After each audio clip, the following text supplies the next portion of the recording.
ano yung clear and present danger sa pagmumura ng presidente, nasa sanay na naman tayo, yung pagmumura ni dating presidente Rodrigo Roa Duterte, at saka yung pagtatanong ni Ka Eric kung totoo nga ba. Dahil lang tinanong sila, dahil lang gustong i-confirm ng mga commentators kung totoo ba ang bilyon-bilyong travel expense ni Tambaluslos, dahil lang doon. Sino ba nagreklamo in the first place? Who's complaining? Speaker Martin? Asking question, ha? Suspended. NTC binigyan ng 30-day suspension order ang SMNI. Matapos nito patawan ng 14 days ang dalawang segment nito kabilang ang programa ni former President Rodrigo Roa Duterte at ang laban kasama ang bayan ni Ka Eric at Lorraine Badoy laban sa mga teroristang NPA. Isa-isa nag-react ang mga senador tulad nina Amy Marcos, Bato de la Rosa, Chis Escudero, Francis Tolentino, at si JV Ejercito. Ilan pang attorney na kinabibilangan ni Attorney Salpanelo at Attorney Harry Roque. Matatandaan pinatawan ng 14-day preventive suspension ng Movie and Television Review and Classification Board, MTRCB, ang dalawang mga palabas ng SMNI. Ayon sa order na inilabas ni MTRCB Chair Lala Soto Antonio, suspended na muna sa pag-air ang mga shows na gikan sa masa, para sa masa, at ang laban para sa bayan. Depensa ng opisina, ito raw ay para maiwasan na muna ang mga infractions na di umano'y nagawa ng naturang TV shows na maaaring maka-impact sa publiko at makadungis sa reputasyon ng broadcasting sa bansa. Kung maaalala ang gikan sa masa, para sa masa, ay ang show na host si dating Pangulong Rodrigo Roa Duterte kung saan ay nagbanta ito kay House Minority Leader ACT Teachers Franz Castro. Suspendido rin ang programang Laban Kasama ang Bayan kung saan isiniwalat ang unverified report ng umano'y 1.8 billion na travel funds ni House Speaker Martin Romualdez. Samahan niyo muli ako mga kasolid PH News sa mga issue ngayong araw tungkol sa pabibigay agad ng suspension order na mula 14 days ay naging 30 days suspension ng SMNI channel. So let's go!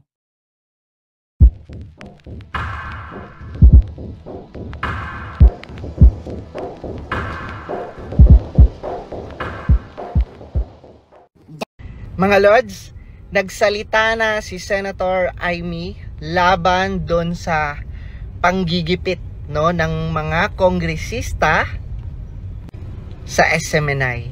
Basahin natin. Sino ang takot sa SMNI?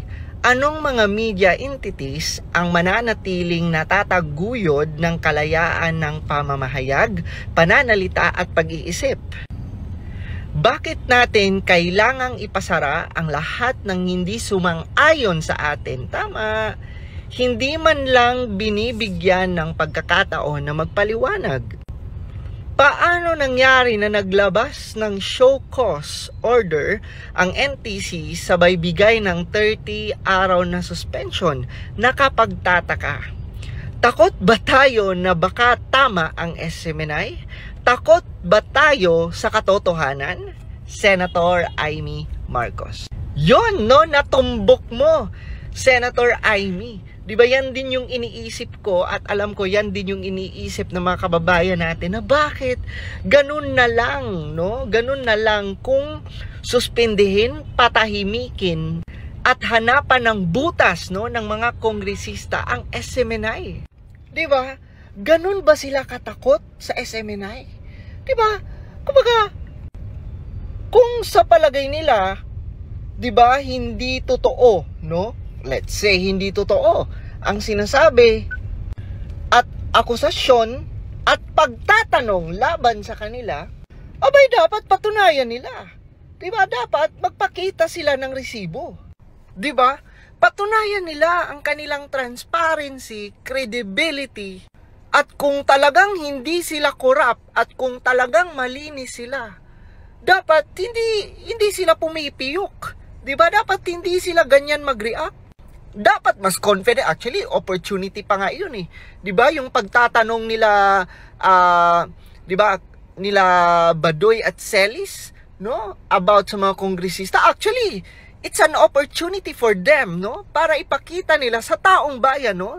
Yung mga kongresista, no? Opportunity yun nila para ipakita sa taong bayan na nagsisilbi sila ng maayos, na hindi sila korap, at pinapakita, di ba, na dapat ipakita nila sa taong bayan na talagang totoo ang sinasabi nilang hindi sila korap.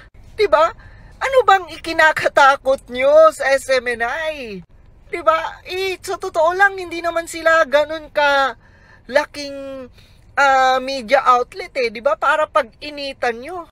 Pero, sa ginagawa nyo ngayon, mas binibigyan nyo ng rason, no? Ang SMNI na mas pakinggan ng mas maraming Pilipino. Diba? Mas pinopromote nyo ang SMNI. Mas nako-curious na tuloy ang mga taong makinig at pumunta sa SMNI sa mga pinaggagawa nyo. Diba? Dapat hayaan nyo ang mga tao na questioning kayo.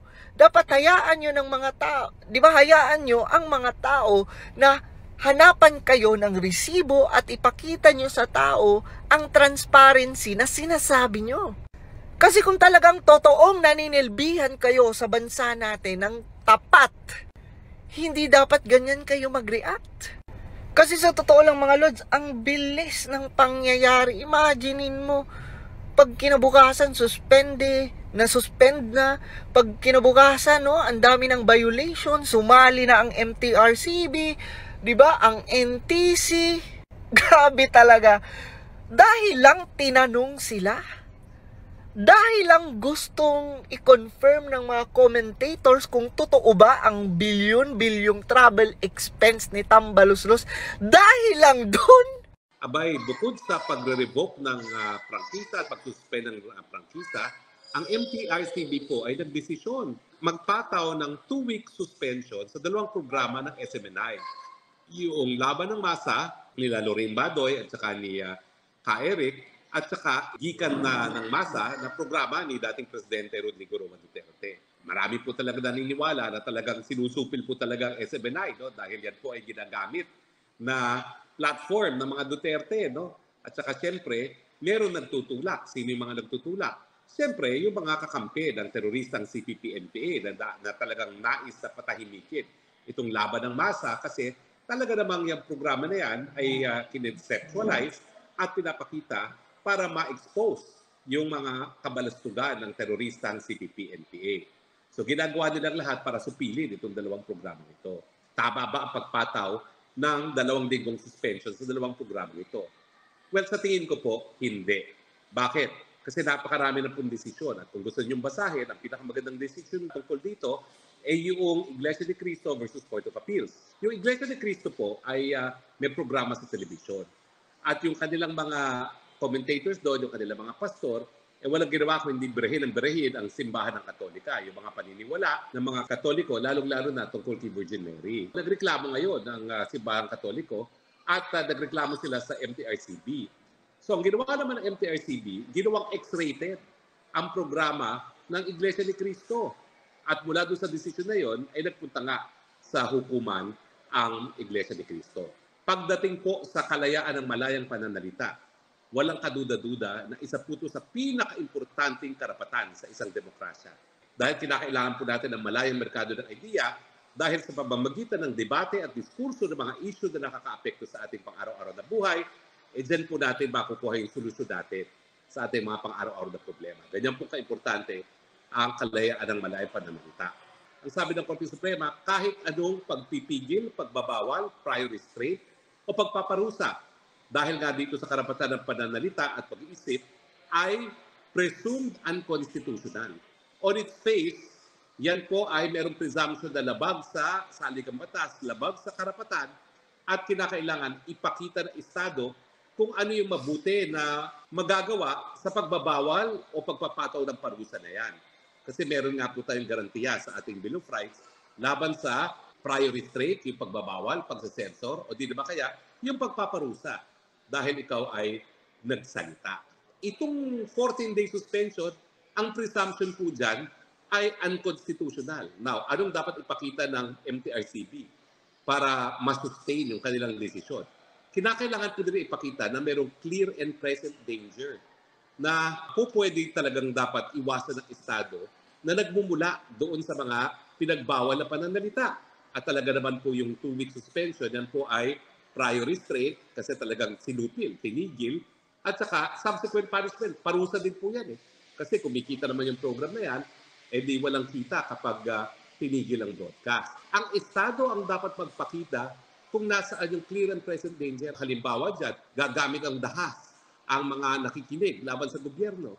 Meron ka talagang ini-incite na pumatay, gumawa ng mga krimen laban sa iba, no? Kapag wala pong napakitang clear and present danger ang Estado, hindi po ma-overcome ang presumption of unconstitutionality at lalabas na mali po ang naging desisyon ng MTRCB. Sino ba talaga may kapangyarihan para magsabi na mayroong clear and present danger? Ayan po ang sinabi ng Korte Suprema. Walang ganyang kapangyarihan ng MTRCB. Ang MTRCB, ang kapangyarihan lang niya, magbigay ng klasifikasyon. Pero dito nga po sa kaso ng Iglesia ni Cristo, pumalag ang Iglesia ni Cristo sa X-rating sa isang religious program. Bakit mo nga na namang gagawin parang malaswa ang religious program? Hindi naman malaswa yan. So kaya nga po, ang desisyon ay binaliwala po ng Korte Suprema. Declared null and void yung desisyon ng MTRCB na X-rated itong Iglesia ni Cristo program nito. At ang sabi ng Korte Suprema, tanging hukuman lang ang pwedeng magdesisyon kung doon sa pananalita, sa pamamagitan ng isang programa sa telebisyon, ay may kakaroon ng clear and present danger. Ang mga administrative bodies gaya ng MTRCB, walang ganyang kapangyarihan. Tanging hukuman lang ang makapagdidesisyon kung ito nga po ay merong clear and present danger. Natutuwa naman po ako na sa isang demokrasya, pagkabat pinagtutulong-tulungan ng Kamara at ng kanyang mga aliado, ang SMNI, nandiyan naman po yung garantiya ng Bill of Rights na po pwede talagang gamitin ng mga taga-SMNI. No? At isa na nga po ako doon dahil ako talaga madaldal, malaki bunganga ko. No? So marami nagagalit din sa aking mga sinasabi. Pero alam nyo, kung mali ang mga sinasabi ng mga anchors, di magsabi kayo kung ano sa tingin nyo ang tama. At hayaang magkaroon ng debate. Dahil kung wala naman debate, hindi makakapagdesisyon ng taong bayan kung ano ang kanilang magiging paninindigan. So sa tingin ko po, ang remedyo ng SMNI dumulog po sa hukuman at sabihin na labag sa ating karapatan, sa ating saligang batas, itong order ng 2-week suspension. At sa tingin ko po, kung hindi mapapakita ng MTRCB kung ano yung clear and present danger sa pagmumura ng presidente, sanay na naman tayo, yung pagmumura ni dating presidente Rodrigo Roa Duterte, at saka yung pagtatanong ni Ka Eric kung totoo nga ba, kasi tinanong naman niya, totoo nga ba na 1.8 billion ang ginastos mo? Ano naman masama doon? O pwede na mag-preventive suspension ng mga pagtatanong? Sa tingin ko po, hindi. At naniniwala ko kung makakarating ito sa hukuman, papanig na naman po ang hukuman sa panig ng kalayaan. Samantala, mariing kinundena ng partido ng PDP laban ng desisyon ng MTRCB na patawan ng preventive suspension sa programang Gikan sa Masa para sa Masa ng SMNI kung saan tampok si dating Pangulong Rodrigo Duterte. Ayon sa partido, ang hakbang ng MTRCB ay tahasang paglaban sa freedom of expression at press freedom. Posible rin daw nalabag ng MTRCB ang Presidential Decree 1986 dahil walang malinaw na violations kung saan o bakit pinatawan ng preventive suspension ang programa. Malinaw rin na may chilling effect ang desisyon ng MTRCB sa mga media entity at matatakot naman ito na pumuna sa gobyerno. Hanggang sa unang linggo ng Enero 2024, tatagal ang programang o yung preventive suspension ng MTRCB. What's your take on this, Attorney Sal? Alam nyo, isa po yan sa pinag-usapan namin sa interview kay dating Presidente Duterte. Ang feeling niya, which I agree 100%, hindi siya ang tinatarget nung sinuspindi ang programa niya. Ang tinatarget talaga dyan ang network, ang SMNI. At delikado yan sapagkat sinasalakay mo na, nilalabag mo na talaga yung constitutional right on the binigay sa mga nagpapahayag, yung freedom of the press na tinatawag. Pag binuwag mo yan, talagang may problema tayong malaki. Kaya dun nga sa aking statement na hiningi ng mga reporter, sabi ko, it's a brazen assault on the freedom of the press. At saka, meron pa ho itong tinatawag na it's a prior restraint. Some lawyers disagree with me na sabi niya hindi prior restraint kasi yung penalty ng suspension came after the alleged violation. Sabi ko, no. It may be that the punishment was made after the alleged violation.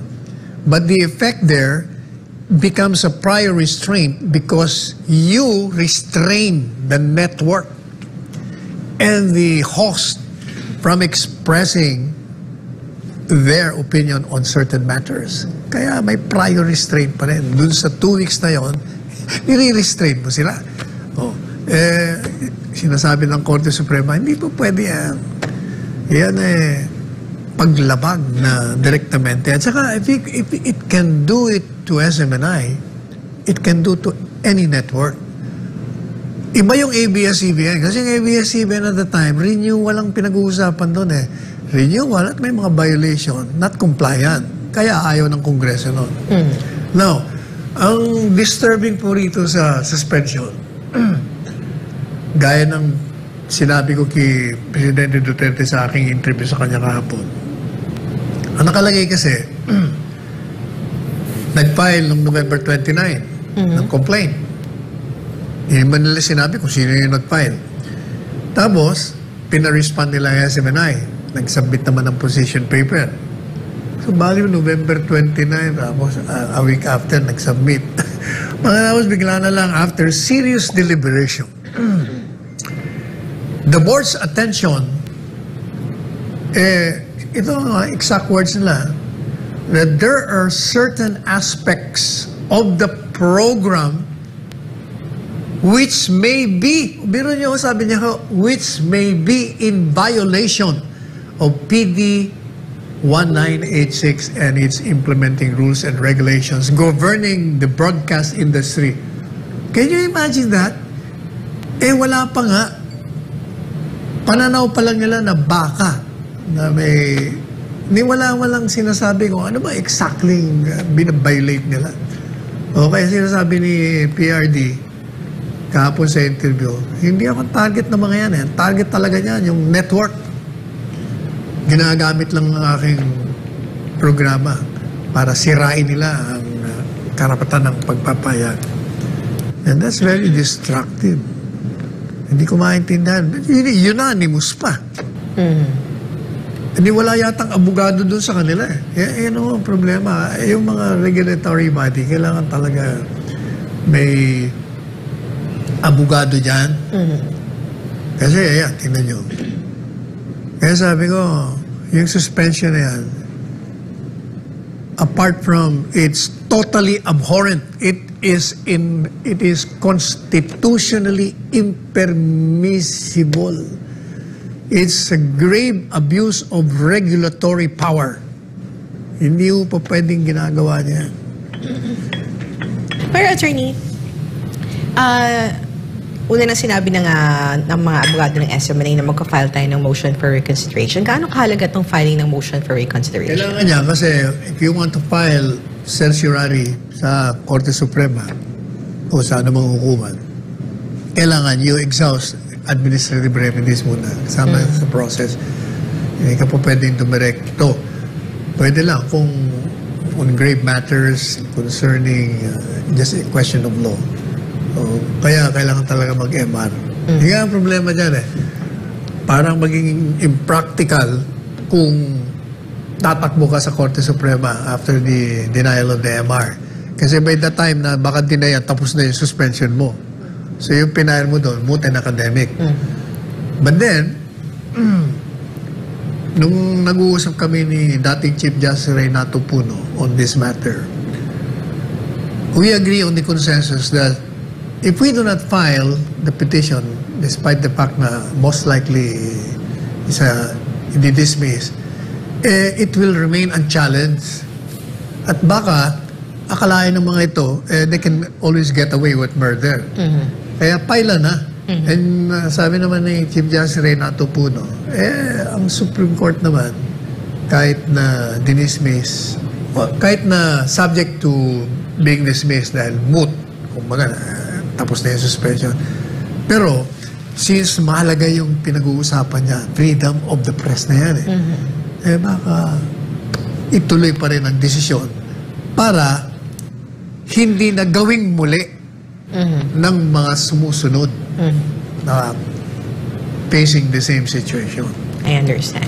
I'd just like to add, Attorney Sal, yung sinabi mo regarding after we were asked to explain, Attorney Sal, binigyan tayo ng order na ng SMNI. Nagkaroon muna ng tinawag muna yung representatives ng SMNI at ng adjudication board. Nagkaroon tayo ng hearing doon sa MTRCB para kunin yung side natin regarding that. At then saka lumabas yung suspension order. Yung adjudication. I think nung first week of December, siguro Thursday, nung week kung saan last nag-hearing yung SMNI dun sa Congress, if Monday yung hearing natin, 4 or 5. Yung complainant, humarap ba doon? Wala. Yung adjudication board lang ang nakaharap ng SMNI with the MTRCB. But under the Constitution, you are supposed to have the right to confront the complainant and the witnesses against you. Ba't hindi nila ginawa yun? Sino ba nagre-reklamo in the first place? Who's complaining? Speaker Martin? I can't answer that, Attorney Sal. May caller tayo, Attorney Sal. I was only asking. You better be careful with your questions, Attorney Sal. Asking question, ha? Suspended. Nagbabala si Senator Francis Tolentino sa Movies and Television Regulatory Board o MTRCB kaugnay sa paglabag sa freedom of the press. Ito ang kanyang reaksyon matapos tinanong ang senador sa kapihan sa Manila Bay kaugnay sa pagsuspinde ng MTRCB sa 2 programa ng SMNI. Ayon sa veteranong mambabatas na nasa mataas na posisyon ang press freedom sa hierarchy ng mga batas sa alinmang panig ng mundo. Freedom of the press occupies a higher position in the hierarchy of rights. Hierarchy of rights. Anywhere in the world, except perhaps in countries with monarchy or authoritarian governments. Kamakailan lang ay sinuspende ng MTRCB ang programang Laban Kasama ang Bayan at Gikan sa Masa para sa Masa ni dating Pangulong Rodrigo Duterte bilang aksyon sa anilay mga reklamo na nakarating sa kanilang opisina. Ang ginawang pagsuspende ng MTRCB ay umani ng negatibong reaksyon mula sa mga netizens. Ang nasabing 2 programa ng SMNI ay kilalang tumutuligsa sa lokal na komunistang teroristang grupo na CPP, NPA, NDF. Kaugnay nito ay una nang nagsalita ng suporta sa SMNI at press freedom ang ilang senador. Kabilang dito si Senador Ronald Bato de la Rosa na nagsabing ang SMNI lamang ang natatanging TV network sa bansa na walang takot na lumalaban sa CPP, NPA, NDF. I am strongly supporting SMNI dahil alam ko sinusugal ng SMNI yung kanilang lahat ng resources, pati na rin yung kanilang buhay, yung kanilang safety ng kanilang buhay. Kanilang sinusugal para sa laban dito sa CPP, NPA, NDF. So kaisa po ako ng SMNI. Kung saan papuntang SMNI, nandoon din ako. Si Senador J.D. Ejercito ay naghayag rin ng suporta sa SMNI sa ngalan ng press freedom. Kahit si Senator Chis Escudero ay nagsalita na rin. Ayon kay Senator Chis, hindi niya masisisi ang sinuman na nagsasabing parang pinagkakaisahan ng gobyerno ang SMNI. Si Senator Chis ay una nang naghayag ng suporta sa National Task Force Against Local Communist Armed Conflict o NTF-ELCAC